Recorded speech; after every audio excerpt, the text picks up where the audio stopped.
지구 곳곳에서 바다 온도가 오르고 있습니다. 인간이 석탄, 석유 등 화석 연료를 태우면서 늘어난 대기 중 온실가스. 이 때문에 증가한 열에너지의 90% 이상을 바다가 흡수하고 있기 때문입니다. 똑같은 열을 가해도 쉽게 온도가 바뀌지 않는 그런 특성을 가진 것이 비열이 높다는 이 바닷물의 특성인데, 그런데 이 해양에서 해수의 수온도 지금 올라갈 정도로 많은 열이 흡수가 된 것이죠. 지구 가열에 따른 기온 상승과 수온 상승은 전 세계적인 추세. 그런데 우리나라 주변 해역의 수온 변화 속도가 심상치 않습니다. 해역별로 살펴보면 지난 53년간 서해는 1.15도, 남해는 1.06도, 그리고 동해는 무려 1.59도 상승했습니다. 같은 기간 전 세계 표층 수온 상승폭인 0.53도를 크게 웃도는 수치입니다. 왜 유독 한반도 주변 해역의 수온이 빠르게 오르는지 그 이유는 아직 밝혀지지 않았습니다. 다만 해류의 움직임을 확인하면 그 이유를 짐작할 수 있습니다. 해류는 크게 두 방식으로 순환합니다. 하나는 바다 위 부는 바람에 의한 표층 순환, 또 하나는 수온과 염분에 의한 밀도 차로 발생하는 심층 순환. 해류는 열대 바다의 따뜻한 물을 고위도인 극지 바다로 수송하고 다시 그곳의 차가운 물을 열대 바다로 나릅니다.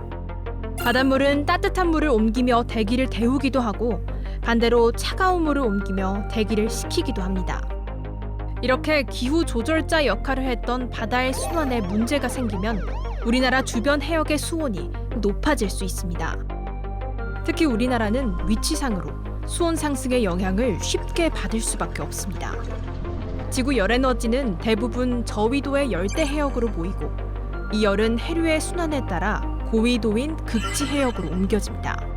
이 과정에서 고위도보다 저위도 부근의 열대 해역과 상대적으로 가까운 중위도 한반도 해역이 더 많은 영향을 받습니다.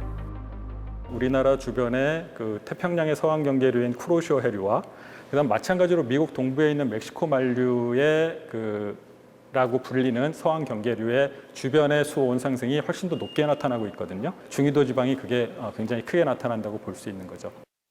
특히 과학계는 구로시오 난류의 영향에 주목합니다. 구로시오 난류는 한반도 주변에 흐르는 저위도의 따뜻한 물을 고위도 쪽으로 옮겨주는 난류인데요. 구로시오 난류의 지류 가운데 하나인 대만 난류는 제주도 그리고 동해를 거쳐서 동한 난류를 타고 따뜻한 물을 수송합니다. 구로시오 난류가 어떤 상태로 흐르는지에 따라 우리나라 바다의 수온이 결정될 수 있습니다.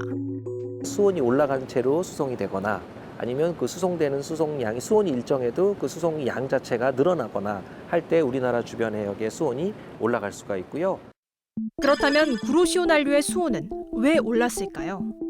여러 요인이 있겠지만 그중 하나는 바로 웜풀의 팽창입니다. 웜풀은 적도 부근의 인도양 태평양에 걸쳐 있고 수온이 28도가 넘어 지구에서 가장 뜨거운 바다라고 불리는데요. 지구 가열로 웜풀의 영역이 넓어지고 그 결과 우리나라에 영향을 주는 구로시오 난류의 수온이 높아지면 한반도 해역의 수온도 높아질 수 있습니다. 웜풀의 확장 자체가 쿠로시오 해류의 어떤 변동 특성을 만들어내게 되고 그 특성으로 인해서 다시 쿠로시오 해류의 지류의 영향을 받는 우리나라 주변 해역도 영향을 어느 정도는 받을 수 있다고 볼 수 있습니다. 한반도 주변 해역의 해수온 상승은 뜻밖에도 해수면 상승에도 영향을 줍니다. 흔히 전지구 해수면 상승에는 두 가지 요인이 작용합니다. 첫째, 해수 질량 증가. 지구 가열로 북극해 그린란드나 남극의 빙하가 녹으면 육지에 갇혀있던 얼음물이 바다로 유입돼 해수면이 상승합니다. 둘째, 열팽창. 해수온이 오르며 바닷물의 부피가 늘어나는 현상인데 이 열팽창이 현재의 해수면 상승에 영향을 주는 요인으로 꼽힙니다. 특히 다른 곳보다 해수온이 빠르게 오르고 있는 한반도 바다는 해수면 상승 속도도 세계 평균보다 빨라질 가능성이 큽니다. 여기에다 극지방의 빙하까지 녹기 시작하면 상황은 더 심각해질 수 있죠. 실제로 해수면 상승이 가져오는 피해는 세계 곳곳에서 이미 현실이 되고 있습니다.